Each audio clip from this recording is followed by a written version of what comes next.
Mayor Priya அவர்கள் குத்துவிளக்கு ஏற்றுறாங்க. ஏற்றிட்டு அந்த மெழுகுவத்தியை அப்படி என்ன பண்ணுறாங்க, பாஸ் பண்ணுறாங்க இன்னொரு அதிகாரிக்கு. நடுவில் தாவேகா எம்எல்ஏ பல்லவி என்ன பண்ணுறாங்கன்னா அந்த மெழுகுவத்தி கையில் பிடிக்க ட்ரை பண்ணுறாங்க.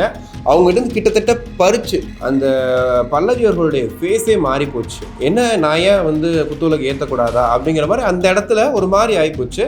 டக்குன்னு என்ன பண்ணுறாங்க, அங்கேருந்து கோச்சிக்கிட்டு கிளம்பிடுறாங்க. அதுக்கப்புறம் தான் எல்லாருக்கும் தெரிய வருது. இந்த ரெண்டு வீடியோவும் கம்பேர் பண்ணும் போது தான் உண்மை என்னன்றதே தெரிய வந்துச்சு. இப்போ அவங்க பண்ண அந்த காரியம் பார்த்தீங்கன்னா கண்டிப்பாக யாருனாலும் ஏற்றுக்கவே முடியாது. அப்படி என்ன அவங்களுக்கு இலக்காரமா, எப்படின்னா இலக்காரமா ஆகிட்டோம். ஆனால் ஒரு அமைச்சர் ஒரு கோட்லாம் போட்டுக்கிட்டு ஒரு ரீல்ஸ் பண்ணும்போது அதை பயங்கரமாக ட்ரால் பண்ணாங்க. ஒரு 8200 பேருக்கு வேலை வாய்ப்பு கொடுக்குற மாதிரி 3 முக்கியமான புரிந்துணர்வு ஒப்பந்தம் இன்னைக்கு கையெழுத்தாயிருக்கு. இவங்கனால இந்த 18,000 கோடி இன்வெஸ்ட்மெண்ட் தமிழ்நாட்டுக்கு வந்திருக்குன்ற செய்தியை பார்க்கும்போது வாவ் சூப்பர். அடுத்தது ஒரு அதிர்ச்சியான செய்தி என்ன அப்படின்னா, இது கண்டிப்பாக எந்த மீடியாலையும் பெருசாக பேசுவாங்கன்னு எனக்கு தெரியல, பேச மாட்டாங்க. இது போன்ற வீடியோக்களை தொடர்ந்து பார்ப்பதற்கு தமிழ்நாடு டைம்ஸை சப்ஸ்கிரைப் பண்ணிக்கோங்க. எங்களுடைய சமூக வலைதள பக்கங்களான ஃபேஸ்புக், இன்ஸ்டாகிராம், எக்ஸ் பக்கங்களை ஃபாலோ பண்ணிக்கோங்க. உலகெங்கும் வாழும் தமிழ் நெஞ்சங்களுக்கு கிறிஸ்டியின் அன்பு வணக்கம். இன்னைக்கு தரமான சம்பவம் நடந்திருக்குது. என்ன அப்படின்னா, மேயர் பிரியா அவர்கள் சமீப காலத்தில் அவங்க செய்யக்கூடிய ஒவ்வொரு விஷயங்களுமே எல்லாருக்குமே ஒரு அதிர்ச்சியும் ஆச்சரியத்தையும் ஏற்படுத்தும் சொல்லுவாங்க. அவங்க திமுக ஆட்சி காலத்துலேயும் சரி, ஒரு ப்ரெஸ்ஸை எப்படி ஹேண்டில் பண்ணுறது இதெல்லாம் நம்ம பார்த்துருக்கோம், என்ன மாதிரி ஹேண்டில் பண்ணுவாங்க அப்படின்னு. இன்னைக்கு என்ன கடுப்புன்னு தெரில, என்ன அவங்களுக்கு பிரச்சனைன்னு தெரில. இன்னைக்கு ஒரு தாவேகா எம்எல்ஏ ஒருத்தங்க, அவங்க ஆக்சுவலி பிரச்சாரத்தின் போதும் சரி, தேர்தல் டைம்லேயும் சரி, அவங்க நிறை மாத கர்ப்பிணியாக இருந்தாங்க. இப்போ அவங்களுக்கு குழந்தையும் பிறந்திருக்கு. அந்த கை குழந்தையோட என்ன பண்ணுறாங்க அப்படின்னா, சென்னையில் புளியந்தோப்பில் ஒரு கல்வி கட்டிடம் திறக்கிற இடம், ஒரு உருது பள்ளிக்கூடம். அந்த பள்ளிக்கூடத்தோட கல்வி கட்டிடம் திறப்பு விழாவுக்கு வராங்க. வரும்போது இன்னொரு பக்கம் மேயர் பிரியா அவர்களும் வராங்க. ஏன்னா மேயர் பிரியா அவர்கள் தலைமையில் தான் தொடங்குறாங்கன்ற மாதிரி இருக்கும்போது தாவேகா எம்எல்ஏ கூப்பிடலாம், அந்த கரண்ட் எம்எல்ஏ கூப்பிடணும்னு சொல்லி திருவிக நகர் எம்எல்ஏ இருக்கக்கூடிய பல்லவியும் கூப்பிடுறாங்க. இவங்களும் அங்கே வர்றாங்க. வரும்போது என்ன நடக்குது அப்படின்னா, இது ஒரு ஈகோ கிளாஷ்னு எடுத்துக்கிறதா இல்லை ஒரு வெறுப்புன்னு எடுத்துக்கிறதான்னு தெரியல. மேயர் பிரியா அவர்கள் குத்துவிளக்கு ஏற்றுறாங்க. ஏற்றிட்டு அந்த மெழுகுவத்தியை அப்படியே என்ன பண்ணுறாங்க, பாஸ் பண்ணுறாங்க இன்னொரு அதிகாரிக்கு. நடுவில் தாவேகா எம்எல்ஏ பல்லவி என்ன பண்ணுறாங்கன்னா அந்த மெழுகுவத்தி கையில் பிடிக்க ட்ரை பண்ணுறாங்க. அவங்ககிட்ட கிட்டத்தட்ட பறிச்சு, நான் ஏன் அதை பறிச்சுன்னு சொல்கிறேன், வீடியோ பார்த்தா அவங்களுக்கே புரியும். பறிச்சு அப்படியே அவங்கள்ட்ட கொடுக்குறாங்க. அந்த பல்லவி அவர்களுடைய ஃபேஸே மாறி போச்சு. என்ன நான் ஏன் குத்துவிளக்கு ஏற்றக்கூடாதா அப்படிங்கிற மாதிரி அந்த இடத்துல ஒரு மாதிரி ஆகிப்போச்சு. டக்குன்னு என்ன பண்ணுறாங்க, அங்கேருந்து கோச்சிக்கிட்டு கிளம்பிடுறாங்க. இது நடந்துருச்சு. நடந்து முடிச்சதுக்கப்புறம் கொஞ்ச நேரம் கழிச்சு பார்த்தீங்கன்னா இன்னொரு பள்ளி கட்டிடத்தை திறக்க போகிறாங்க. அங்கேயும் இதே மாதிரி மேயர் பிரியா அவர்களும் தாவேகா எம்எல்ஏ பல்லவியும் இதே மாதிரி போகிறாங்க, குத்துவிளக்கு ஏற்றுறாங்க. அப்போ மேயர் பிரியா அவர்கள் குத்துவிளக்கு ஏற்றிட்டு அந்த குத்துவிளக்கு அந்த மெழுகுவத்தி அப்படி கிராஸ் கொடுக்குறாங்க. கொடுக்க போகும்போது பார்த்தீங்கன்னா தாவேகா எம்எல்ஏ வாங்க மாட்டேன்ட்டாங்க. இல்லை வேண்டாம், நீங்கள் ஏற்றிட்டீங்கல்ல, சூப்பர், நான் கிளம்புறேன்னு சொல்லி கிளம்பி வந்துட்டாங்க. இந்த 2 வீடியோவும் பயங்கர வைரலாக போயிட்டு இருந்துச்சு. ஒரு பக்கம் சூரியன் தொலைக்காட்சி, 2வது வீடியோ இருக்குல்ல, அதை எடுத்து வச்சுக்கிட்டு என்ன சொல்கிறாங்க அப்படின்னா, பாருங்கள் தாவேகா எம்எல்ஏ சென்னை மேயரையே அவமானப்படுத்திட்டு போயிட்டாங்க அப்படின்ற மாதிரி போட்டுட்டு இருந்தாங்க. ஆனால் அதுக்கு முன்னாடி நடந்த வீடியோ எல்லா சேனல்லையும் வர ஆரம்பிச்சது. கடைசியில் பார்த்தா நிறைய சேனல்ஸ் என்ன பண்ணிட்டாங்க, 2ஐயும் கம்பேர் பண்ணி போட ஆரம்பிச்சிட்டாங்க. அப்போ தான் முழு கதையும் தெரிய வந்தது. என்ன அப்படின்னா, மேயர் பிரியா அவர்கள் பண்ணதுக்கு சரியான பதிலடி கொடுத்துருக்காங்க பாருப்பா எம்எல்ஏ பல்லவின்னு சொல்லிட்டு. அதுக்கப்புறம் தான் எல்லாருக்கும் தெரிய வருது. இந்த 2 வீடியோவும் கம்பேர் பண்ணும் போது தான் உண்மை என்னன்றதே தெரிய வந்துச்சு. சரி, ஓகே, இதை பற்றி கேட்கலான்னு சொல்லி மேயர் பிரியா அவர்கள்ட்ட ஒரு பத்திரிக்கையாளர் போய் கேட்குறாரு, என்னங்க நடந்துச்சு, எதுக்காக அவங்க கோச்சிட்டு போனாங்க, என்ன ப்ராப்ளம் அப்படின்னு கேட்கும்போது, இல்லைங்க ஒரு ப்ரோட்டோக்கால் ஒன்று இருக்குது, ப்ரோட்டோக்கால் படி இவங்களுக்கு இவங்க தான் கொடுக்கணும் அப்படிங்கிறது மாதிரி இருக்குது. அப்படி இருக்கும்போது எப்படி அவங்க டக்குன்னு அவங்க உள்ளே வர முடியும், அது கூட தெரியாமல் அவங்க கோச்சிக்கிட்டு போயிட்டாங்க அப்படின்னு சொல்லிட்டு போயிட்டே இருக்காங்க. அவங்க கூட காரில் ஏறி போயிட்டே இருக்காங்க. ஒரு செய்தியாளர் கேட்டே இருக்காரு, அப்படி என்ன ப்ரோட்டோக்கால் தான், ப்ரோட்டோக்காலை கொஞ்சம் எக்ஸ்பிளைன் பண்ணிட்டு போங்கன்னு சொல்லும்போது அவங்க மட்டும் போயிட்டே இருக்காங்க. இன்னொரு பக்கம் தாவேகா எம்எல்ஏ பல்லவி அவங்கள்ட்ட போய் இதை பற்றி விளக்கம் கேட்குறாங்க. அப்போ அவங்க என்ன சொல்கிறாங்க அப்படின்னா, ஆக்சுவலி இந்த ஃபங்க்ஷனுக்கு நான் வரலைன்னு சொல்லிட்டேன். காரணம், நான் இப்போ தான் நிறைமாத கர்ப்பிணியாக இருந்து குழந்தை பிறந்திருக்குது, இந்த கை குழந்தைய தூக்கிட்டு வர்றது கஷ்டமாக இருக்கும், நான் வரலை அப்படின்னு நான் சொல்லிட்டேன். அதுக்கப்புறமா மேயர் பிரியா அவர்களும் வரலைன்னு சொன்ன மாதிரி சொன்னாங்க. திரும்ப நான் வந்து சரி ஓகே முதல் நிகழ்ச்சி இது ஃபஸ்ட் டைம் நம்ம போய் பார்த்து பண்ணிடலாம், நம்ம வந்துட்டு ஒரு பொறுப்பேற்றதுக்கப்புறம் ஒரு நிகழ்ச்சி கூப்பிட்டுருக்காங்க, கண்டிப்பாக நம்ம போகணுன்றதுக்காக இவங்க கிளம்பி வந்துருக்கிறாங்க. இவங்க வந்திருக்காங்கன்றது தெரிஞ்சதுக்கு அப்புறம் தான், ஐ மீன் வர்றாங்கன்னு தெரிஞ்சதுக்கு அப்புறம் தான் மேயர் பிரியா அவர்களும் வரேன்னு சொல்லி ஒத்துக்கிட்டாங்க. அதுக்கப்புறம் தான் வந்து அவங்க நின்றுட்டு இருந்தாங்க. வந்த உடனே பார்த்தீங்கன்னா இவங்க ஒரு 8:30க்கு வர சொல்லியிருக்காங்க, 8:45க்கு நிகழ்ச்சி அப்படின்ற மாதிரிலாம் வந்து சொல்லியிருப்பாங்க போல். பட் இவங்க 9 o'clock வந்திருக்கிறாங்க. வரும்போது நிகழ்ச்சியெல்லாம் ரெடியாக இருந்திருக்கு. அப்போது அந்த ரிப்பன் கட் பண்ணுறதுல கூட மேயர் பிரியார்கள் டக்குன்னு நான் போய் கட் பண்ணிட்டு இருந்தாங்க. இவங்க கையிலேயும் ஒரு கத்திரிக்கோள் இருக்கும். எனக்கு புரியல எதுக்கு 2 பேர் கையிலையும் கத்திரிக்கோள் இருந்துச்சு. அதுவும் பார்த்தீங்கன்னா இவங்க முன்னாடி அவங்க பின்னாடி நிற்பாங்க. ஒரு சைடாக என்ன கட் பண்ணால் கூட பரவாயில்ல, ஒற்றுமையாக கட் பண்ணிட்டு போகிறாங்கன்ற மாதிரிலாம். இவங்க என்ன பண்ணுறாங்க, மேயர் பிரியா பின்னாடி யார் நிற்கிறாங்களோ கவனிக்கல, அவங்க பாட்டு கட் பண்ணுறாங்க. இவங்க பின்னாடி இருந்து அப்படி கட் பண்ணுற மாதிரி கட் பண்ணிட்டு இருந்தாங்க. அப்போயே வந்து டவுட்டாக தான் இருந்துச்சு, என்னமோ நடக்க போகுது அப்படிங்கிற மாதிரி. அதுக்கப்புறம் தான் வந்து மெழுகுபத்தி ஏற்றும் போது திட்டம் போட்டு என்னை அசிங்கப்படுத்தணும், அவமானப்படுத்தணுன்றதுக்காகவே மேயர் பிரியா அதை பண்ணியிருக்காங்கன்னு சொல்லி இன்றைக்கி பள்ளிவர்கள் குற்றச்சாட்டை வச்சுருக்காங்க. அதையும் தாண்டி அந்த இடத்துல, அதாவது 2வது இடத்துல வந்து அந்த மெழுகுபத்தியை வாங்காமல் வந்தாங்க பார்த்தீங்களா, அது இன்றைக்கி சமூக வலைதளங்களில் இதுதான் வந்து சரியான பதிலடி அப்படின்ற மாதிரி. இதில் ஒன்றும் இல்லை, ஒரு சிம்பிள் தான். புரோட்டோகால் இருக்கட்டுங்க, எல்லா நிகழ்ச்சியும் புரோட்டோகால் படியாக நடக்குது சொல்லுங்கள்.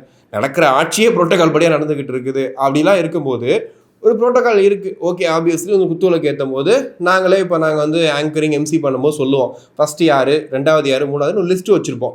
அப்படியே அவங்கவுங்க பண்ணுவாங்க. சம்டைம்ஸ் இந்த லிஸ்ட்டு மாறி போனால் கூட என்ன பண்ணுவாங்கன்னா, டக்குனு இப்போ உங்கள்கிட்ட நீங்கள் தான் தலைமை தாங்குறீங்க அப்படின்னா, மெழுகுபத்தி உங்கள்கிட்ட கொடுக்குறாங்க அப்படின்னா, பக்கத்தில் ஒருத்தர் கை நீட்டினா அவர்கிட்ட கொடுத்துருவோம், அவர் ஏற்றுவார். லிஸ்ட்டு தான் வந்து மாறும். இதனால் ஒன்றும் பெரிய வந்து புரோட்டோக்கால் மாறினதுனால வந்து இன்றைக்கி அரசாங்கம் கவிழ போகிறது கிடையாது, நமக்கு வந்து நாளைக்கு வந்து சோறு தண்ணி கிடைக்காம இருக்க போது கிடையாது.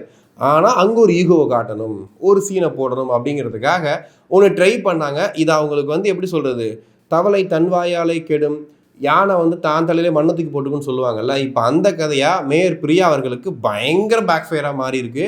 இப்போ அவங்க பண்ண அந்த காரியம் பார்த்திங்கன்னா கண்டிப்பாக யாருனாலும் ஏற்றுக்கவே முடியாது. அப்படி என்ன அவங்களுக்கு இலக்காரமா, எப்படின்னா இலக்காரமாக ஆகிட்டோம். அதுக்கு வந்து சூப்பராக தாவேக்கா எம்எல்ஏ ஒன்று சொல்லியிருந்தாங்க, பல்லவி அவர்கள் ரொம்ப அழகாக சொல்லியிருந்தாங்க. அந்த செய்தியாளர் கேட்குறாரு, ஏங்க உங்களுக்கு ஏதாவது கஷ்டமாக இருந்துச்சா, ஏதாவது உங்களுக்கு ஏதாவது யோசிச்சிங்களா அப்படின்னு கேட்கும்போது அவங்க ரொம்ப சிம்பிளாக ஒரு பதில் சொன்னாங்க, விட்டு கொடுக்குறவங்க கெட்டு போக மாட்டாங்க. இதில் ஜெயிச்சு என்ன ஆக போகிறோம், அது ஒரு ஸ்கூலுங்க, பள்ளிக்கூடத்தில் போய் நான் என்ன பண்ணி என்ன ஆக போகுது, சும்மா எதுக்கு இதெல்லாம் பெருசாக எடுத்துகிட்டு விடுங்கன்னு சொல்லிட்டு அவங்க விட்டுட்டு போயிட்டாங்க. திரும்ப போய் மேயர் பிரியா அவர்கள்ட்ட இதை பற்றி கேட்கும்போது திரும்ப அதே மாதிரி தான், இதெல்லாம் ஒரு பிரச்சனையே இல்லைங்க, இதேங்க அவ்வளோ பெருசாக்குறீங்க, அவங்க வேணே வந்து பண்ணணும்னு சொல்லி பண்ணாங்க, நீங்கள் அதை வந்து பிரச்சனை பண்ணுறவங்கள விட்டு என்ன வந்து கேட்குறீங்கன்னு சொல்லிட்டு அப்படியே கிளம்புங்க, வழி விடுங்க, டைம் ஆச்சு அப்படின்னு சொல்லிட்டு கிளம்புனாங்க. எனக்கு என்ன ஞாபகம் தெரியுமா, தூய்மை பணியாளர் போராட்டம் நடந்துச்சுல்ல, அந்த போராட்டத்துக்கு அவ்வளோ பேர் வெளியே வந்து உட்காந்துருக்காங்க. அந்த இடத்துல தான் வந்து மாநகராட்சிக்கு வெளியே தான் வந்து உட்காந்துட்டு அவங்க போராட்டம் பண்ணிகிட்டு இருக்காங்க. ஆனால் மேயர் பிரியாவுக்கு அந்த மேட்ரே தெரியாது. அவங்க அந்த பக்கம் வரவே இல்லைன்னா அந்த கேட்டு பக்கம் வரல, அவங்க பின்வழியாக போயிட்டாங்கன்னுலாம் சொல்கிறாங்க. ஸோ அந்தளவுக்கு ஒரு எஃபெக்டிவாக வேலை செய்யக்கூடிய ஒரு மேயர் பிரியா அவர்களுக்கு என்ன வேலைன்னு தெரியல. செய்தியாளர்கள் பேசிகிட்டு இருக்கும் போதே கிளம்பி போயிட்டு இருந்தாங்க. ஸோ அந்தளவுக்கு தான் இருக்குது. நம்ம முன்னாடியே சொன்ன மாதிரி தேவையில்லாமல் இன்னும் உங்கள் மேலே இருக்கக்கூடிய பேரை வந்து நீங்கள் இன்னும் வந்து அசிங்கப்படுத்திக்கிறீங்க அப்படின்னு எடுத்துக்கலாம். நீங்கள் ஒன்று ட்ரை பண்ணீங்க, ஆனால் கடவுள் ஒன்று ட்ரை பண்ணார், அது வந்து உங்களுக்கு மாறி வந்து விழுந்துருச்சு. ஸோ இப்போ நீங்கள் தான் வந்துட்டு சமூக வலைதளம் முன்னாடி எக்ஸ்போஸ் ஆகி நிற்கிறீங்கன்னு மட்டும் ரொம்ப தெளிவாக தெரியுது. இதே மாதிரி பார்த்தீங்கன்னா அமைச்சர் கீர்த்தனா, தொழில்துறை அமைச்சர் கீர்த்தனா, அவங்க வந்து ரீல்ஸ் போட்டுட்டு இருந்தாங்க. என்ன ரீல்ஸ் போட்டாங்க அப்படின்னா, இந்த பிஸ்னஸில் வந்துட்டு இந்த இதெல்லாம் பண்ணுவாங்க, கன்சல்டன்ட்லாம் பண்ணுவாங்க இல்லையா, அவங்களாம் என்ன பண்ணுவாங்க அப்படின்னா ஒரு ரீல்ஸ் ஒன்று ட்ரை பண்ணி போடுவாங்க. அப்படி போட்டால் வந்து அவங்களுடைய வியாபாரத்தை பெருக்கிக்கலாம் அப்படின்ற மாதிரிலாம் போடுவாங்க. ஆனால் ஒரு அமைச்சர் ஒரு கோட்லாம் போட்டுக்கிட்டு ஒரு ரீல்ஸ் பண்ணும்போது அதை பயங்கரமாக ட்ரால் பண்ணாங்க. என்னங்க ஒரு அமைச்சர் நின்றுக்கிட்டே ஏதோ வந்து ஸ்கூல் போன மாதிரி பேசிகிட்டு இருக்காங்க, ஏதோ பிஸ்னஸ் கன்சல்ட் மாதிரி பேசிகிட்டு இருக்காங்கன்ற மாதிரிலாம் பேசினாங்க. ஆனால் இன்றைக்கி என்ன நடந்திருக்கு அப்படின்னா 18,600 கோடி, அதாவது கிட்டத்தட்ட ஒரு 8,200 பேருக்கு வேலைவாய்ப்பு கொடுக்குற மாதிரி 3 முக்கியமான புரிந்துணர்வு ஒப்பந்தம் வந்து இன்னைக்கு கையெழுத்தாயிருக்கு.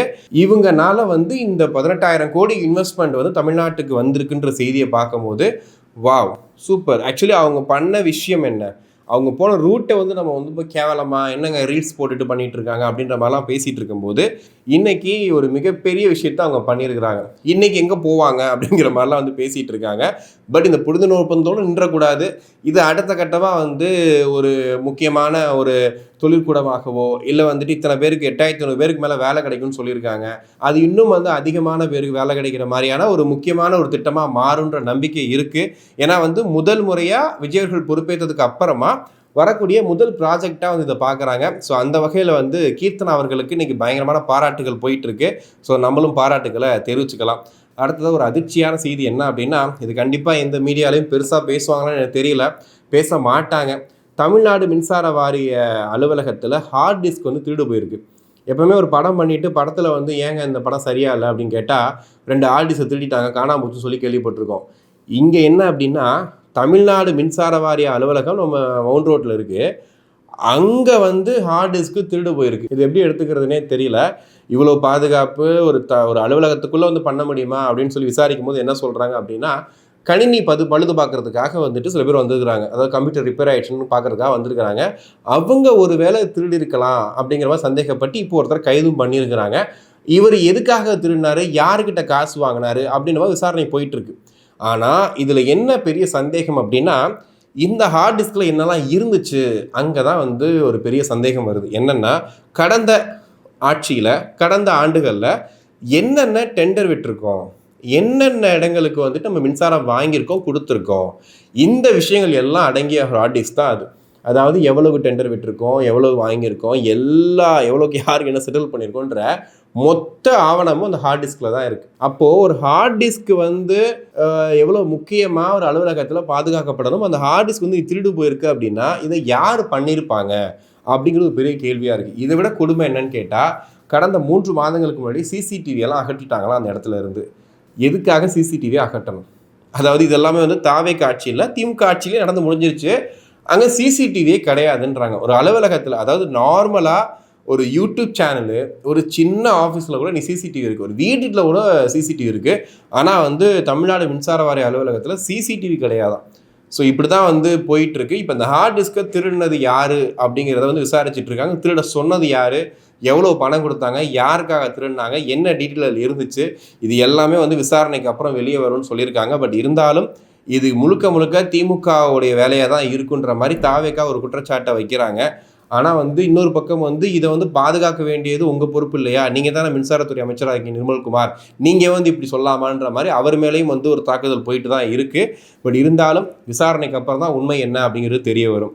இன்னொரு பக்கம் பார்த்தீங்கன்னா, அண்ணாமலை அவர்கள் புதிய கட்சி தொடங்க போகிறாரா, புதிய இயக்கம் தொடங்க போகிறாரா அப்படிங்கிற மாதிரி பல்வேறு விஷயங்கள் போயிட்டு இருந்துச்சு. இப்போ என்ன அப்டேட் அப்படின்னு கேட்டிங்கன்னா, ஆர்எஸ்எஸோட அந்த ஒரு கண்காணிப்புக்குள்ளே இப்போ அண்ணாமலை அவர்கள் வந்திருக்காரு அப்படிங்கிற மாதிரி சொல்லியிருக்காங்க. ஏன்னா டெல்லி போனவரை அப்படியே பிடிச்சி லாக் பண்ணி நீ எங்கேயும் போவேனா இங்கே இருன்னு சொல்லி ஆர்எஸ்எஸ் வந்து இப்போ வரைக்கும் ஓத ஆரம்பிச்சிருக்கு. அதில் என்னென்னா, இப்படி பாஜக விட்டு வெளியே போனீங்கன்னா உன்னால் ஒன்றும் பண்ண முடியாது. பாஜக தான் உன்னை வளைத்தெடுத்தது, பாஜக தான் உன்னை அந்தளவுக்கு கொண்டு போய் சேர்த்தது. இந்த நேரத்தில் நீ பாஜக விட்டு தனியாக போனாலுமே, இன்றைக்கி விஜய் ஜெயிஸ்டார் அப்படின்னா அவருக்கு ஒரு ஃபேன் பேஸ் இருந்துச்சு, அவர் ஒரு விஷயத்த பண்ணார், அவருக்கு வந்து இத்தனை பேர் வாக்களிக்கும்னு சொல்லி நம்பிக்கையோடு வாக்களித்தாங்க. உனக்கு ஒரு ரூபாய் ஓட்டு போட மாட்டான், அதனால நீ பொறுமையாக இரு, உனக்கான பதவியை நான் கொடுக்குறேன் அப்படிங்கிற மாதிரி ஒரு சமரச பேச்சுவார்த்தை போயிட்டு இருக்கதா சொல்கிறாங்க.